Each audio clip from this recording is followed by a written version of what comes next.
What's up, Lemon Heads? Welcome back to another episode of From the Yellow Chair. I'm Emily, and I'm coming to you live from Service World Expo here in Orlando, Florida. And I have a new friend with me, Jessica Young from Young Plumbing. Hi, Jessica. Hi, Emily. Thanks for having me. Yes, I got to attend her breakout session, and it was phenomenal. And so I cannot wait to dive in and chat with you some more. So without further ado, let's sip some lemonade.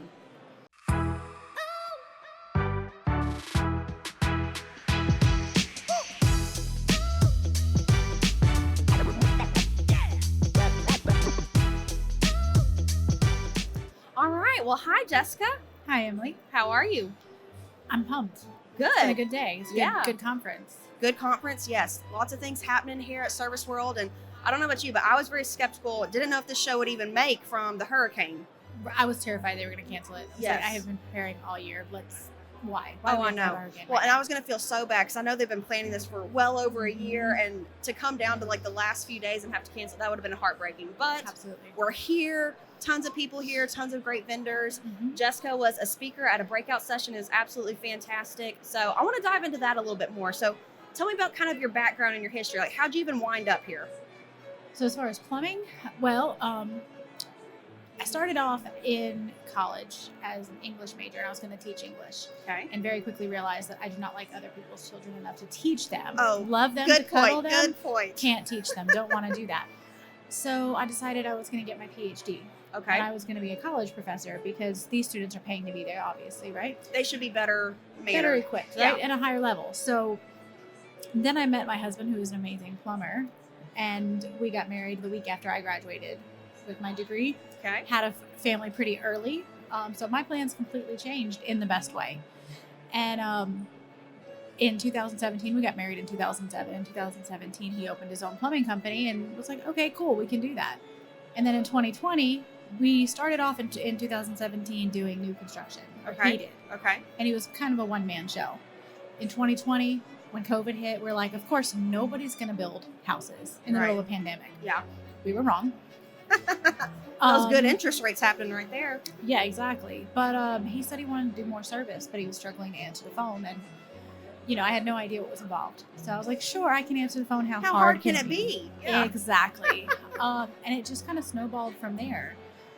We started learning more about the business itself and what was involved, getting involved in organizations such as this. And it really just blew up. I never thought in a million years that I would be passionate about the trades. Never thought I would be here. I joked and put in my introduction that I found myself unexpectedly into the trades. And a good friend of mine likes to talk specifically for women that we're either born into it or we fall into it. Yes.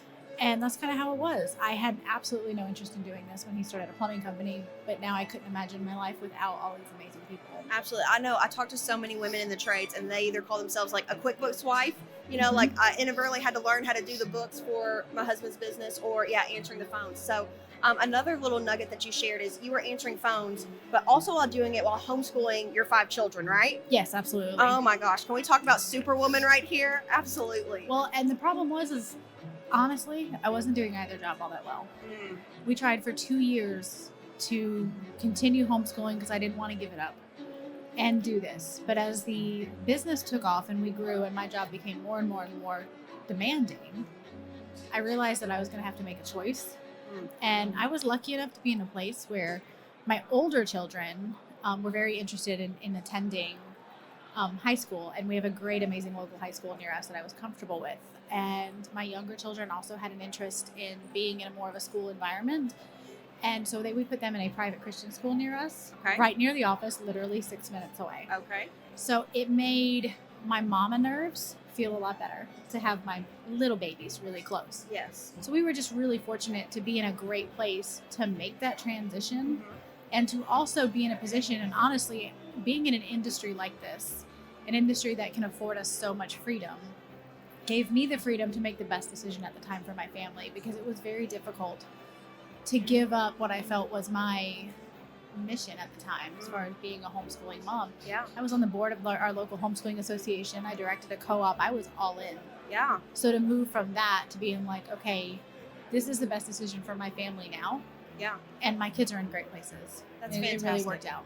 Well, in everyone's family, there's no right or wrong, 100% this path. You just have to make Exactly. it work for your family, what best works for you guys. So it sounds like y'all have made a couple different pivots in your company. So maybe first starting out as new commercial and then pivoting to be more service work and residential. And then you had to make some more pivots in, okay, I can't do both of these things. So what was maybe another key or pivotal moment that you realized, hey, to really grow or scale this thing, we're gonna have to do this? Like, what do you think some other people might be struggling similarly with? So when we first started doing a lot of service, I was running the company out of a 3-ring binder at our kitchen table. That didn't last. Classic. Yeah, right? Like notebook paper. I was a paper girl all day long. You had that from the homeschooling section, Exactly. Like old school. Well, we really quickly realized that I needed like an office space, and 5 kids, there's no room in our house. How So could we there be? purchased, no, there's like literally nothing. So we purchased like a 14 by 40 building to turn into an office space. Okay. And that worked really well for about 6 months. Then we had a customer who, honestly, through no fault of us, was just very angry with his situation and wanted to come to the office.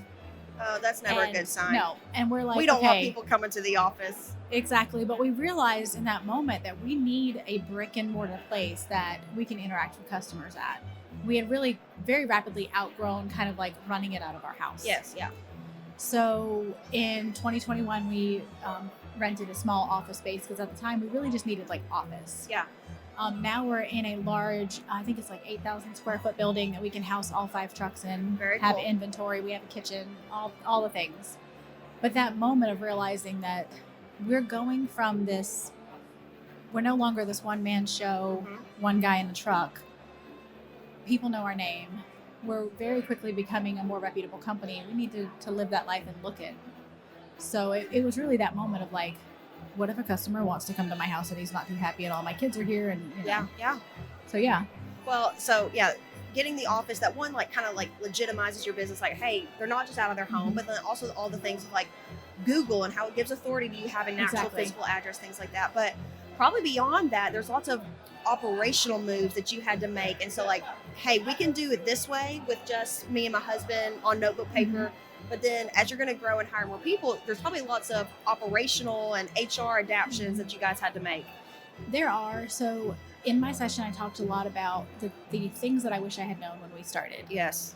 And when you're running a one-man show, very simple company, you don't think about things like having processes and having No. procedures because it's all in our head. It's just right up here. Exactly. So as we grew and we started to hire people and then start to hit some of those road bumps that I talked about of like having employees that the relationship ends badly, or for whatever reason you've got to go through these difficulties, and we didn't know to have people to sign certain documentation, Right. to write things down. And so those processes and understanding that we do need these things, we need to write down not only like, somebody falls, they twist an ankle. Obviously, we need to document that. But things of like, what does that process look like? And all the way down to, we heard a company last year that talked about they had a process for how to take the trash out. They have Okay. a process for how to make the coffee, which is like, honestly, the most important process. Like, let's be honest. Let's be real here. But yeah, it's difficult because you go from such a small one-man show, I'm just answering the phone, I really don't have a clue what's going on, to having more of a commanding knowledge of this is really what this industry was built on, and these are the things that people are dealing with every day. And to be in a room with so many people who really just wanted to hear what I have to say is humbling and amazing. So Well, I'm super excited. You did a fantastic job. She shared at the beginning of her session that this was the first time she had ever presented. I said, you fooled me, because you did command the room very well. You're very knowledgeable. So that's fantastic. I appreciate it. It was a load of fun. Yeah. And it was interesting to see. So there was a lot of people that came that I've met through in events like this, through Service Nation and stuff. And honestly, there's a guy here who hooked me up with a company. He no longer even works for that company. He's here with a different company, but he remembered me. And he was like, I'm going to come to your session. No, he's never going to run a plumbing company. But to know that I've got people like that around me that care, that wanted to be there, I couldn't help but feel pumped and super excited. And like, there's people in this room that truly love me. So it was so much fun. For sure. I'm not from this industry either, but when I got here, I like to say I got here as soon as I could, okay? I wasn't born into it, but I got here as soon as I could. But what I have found is a community of people that are very generous. They're very willing to share, like, hey, I also had that similar struggle. Here's how I came through it. And so I know now you lead an AB group, Advisory Board 56. Yes, Is that's that correct. right? Okay. And so I love the advisory boards because it's just all about that. Like, how can I share? How can I pour into people, further develop them? And it's kind of paying back what people did for you, right? Absolutely. So my whole point of my presentation was this is the framework, this is the skeleton I wish I had when we started, because honestly, that's what I was trying to provide, is a very basic, these are the 8 to 10 things you need to have in place, and how you do them may be different because there's a million different ways to do it. Yes. But this is the items that you need to have in place. I didn't know any of that. Like, for example, I shared the fact that I didn't know that a customer relationship management software like Service Fusion or Service Titan or any of those even existed. I didn't know that was a thing. So, and I shared the story of my husband went to a training session for Navian water heaters. Navian, I'm not sure how they actually say it. But, and we got laughed at because of our pricing. We were literally, our pricing process was, yeah, this sounds good. Sure, like, why it not? was based in nothing. Yeah, No yeah. sort of reality. So he kind of got laughed at when they were like, he was like, what do you charge for this? He's like, I don't know, $100. And like, they got laughed out of the room. So they introduced him to Service Roundtable, which led us to actually Service World in Louisville. And all of a sudden I was in this environment and they were talking about the trades being an industry and being a community. And both of us really had zero idea that existed. Yeah. And so I went from literally buying books like Accounting for Dummies and trying to figure stuff out by myself to being tossed into an AB group with none other than the Vicky LaPlante. Oh, man. So what a gift. Absolutely. And you wouldn't believe how jealous people are when they hear that. And I'm like, yeah. Yep, that's right. She was my mentor. Like, I didn't even have to work for that. It was great. But to have people like her and Jim Henshaw and Chris Michelle and other contractors, I could probably name 20 of them, that I could reach to and say, hey, how did you deal with this process? Or how do you do this? Or I have this problem. And everybody is so generous and giving. And you don't find that, at least I can't speak for everybody, but you don't find that with my competitors at home. And even if I did have like a super close friendship with them, there's still certain things that you just don't share with your direct competition. Yeah, for sure. This doesn't make sense. Yeah. But I can reach out to, plumbing companies across the nation and be like, hey, I'm dealing with this HR issue. I have a customer that has this problem, or we really want to offer this service. How do you do that? And there's such a feeling of community and generosity and love that you find at stuff like this. Oh, 100%. Yeah, and it's amazing. And it's honestly true for the vendors too, because we see you guys at every one and we're like, oh, look, there's the ladies in the yellow coats. That's us. Yep. And we see each other all the time. Right. And honestly, I see people more at these events than I see my own friends. Oh, I say that. Like, definitely during show season, like, I see my friends from Minnesota more than I see my friends down the road. Exactly.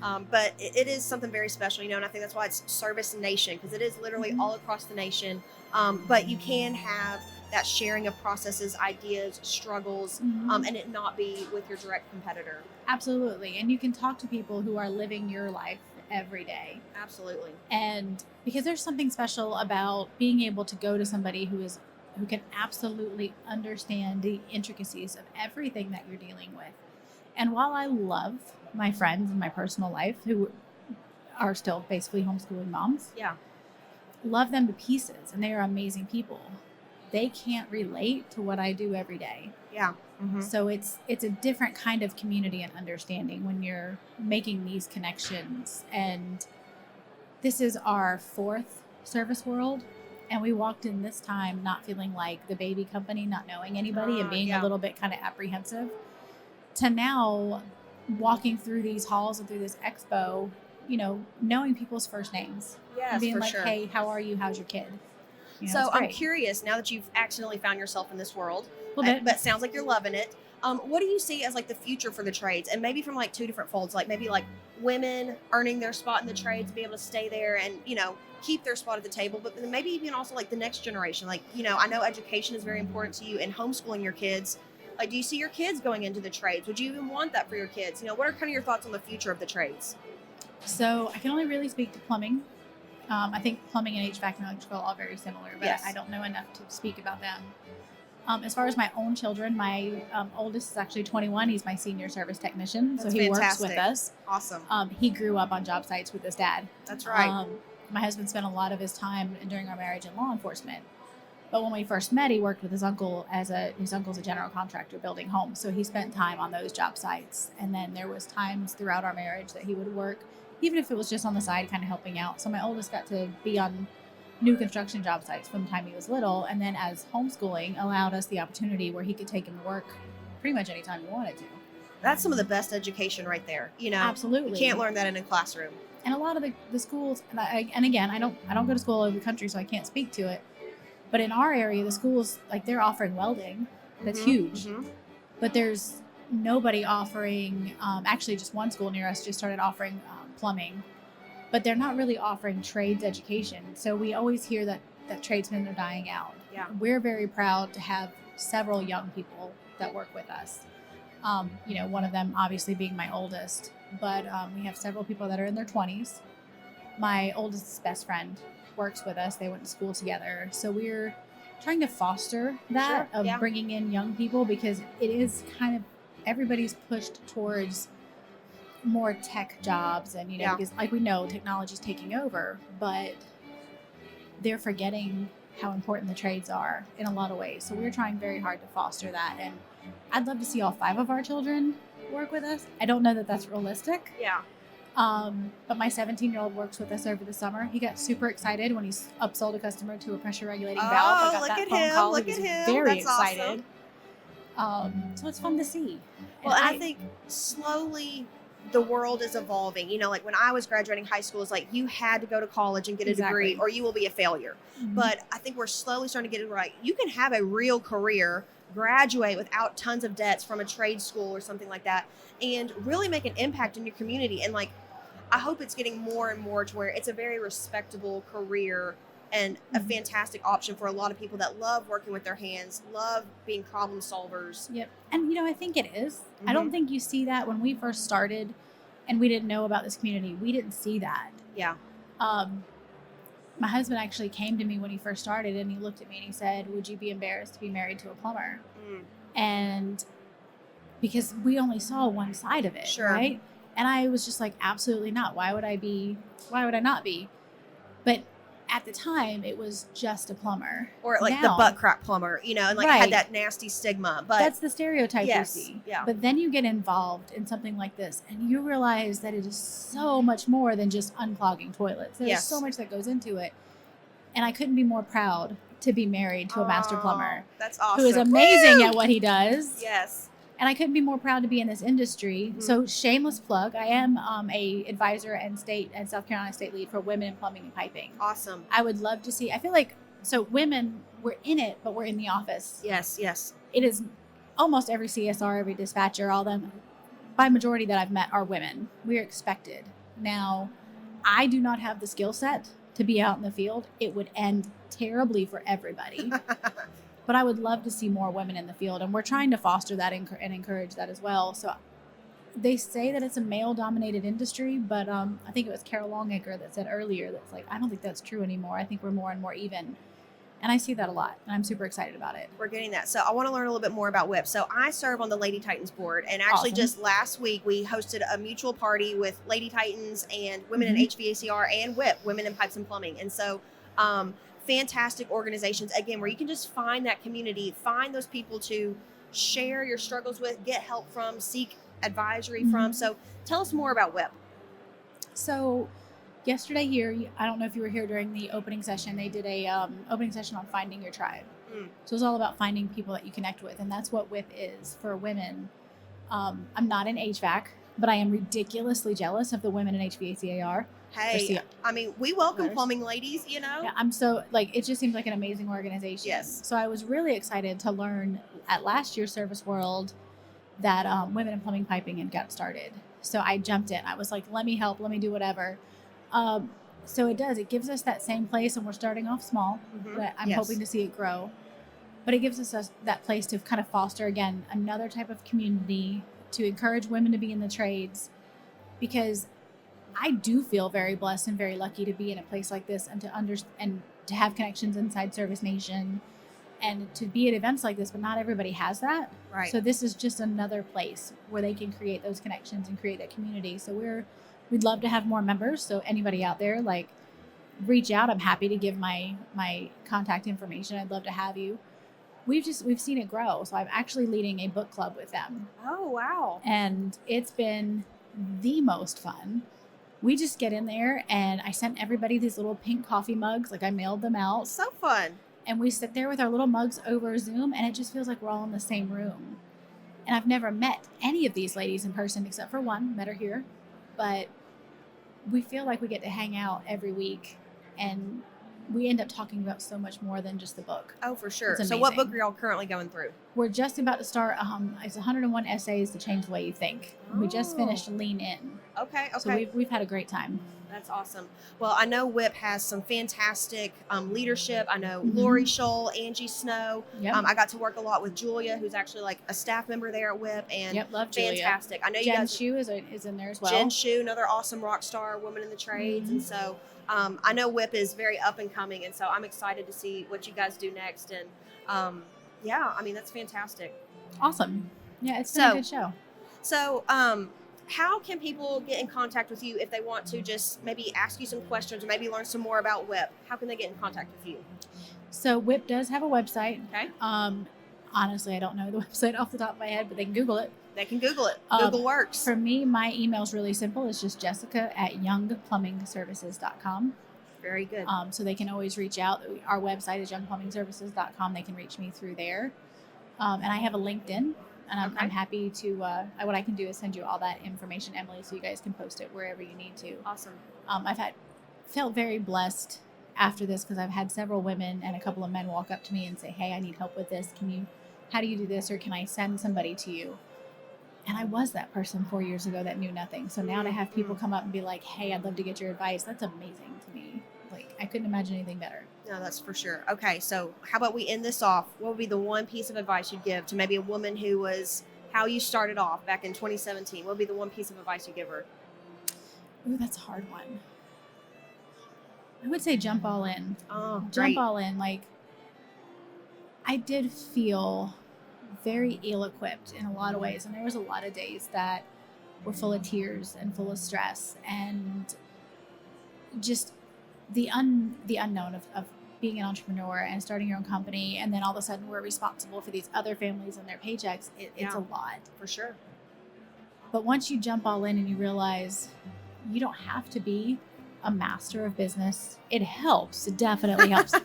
But you don't have to be an expert in all things if you surround yourself with the right people. That's right. So That's jump right. all in, find your community, lean on other people. Don't try to do it all. That's awesome.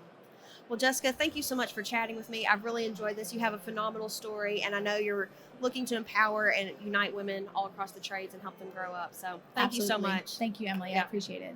All right. Thank you for listening to this episode of From the Yellow Chair. We would love to have a review. You can follow us on all the social medias. We're there. Also follow along Jessica, wealth of knowledge and very willing to help and share with everyone. So thanks for listening. We'll see you next time.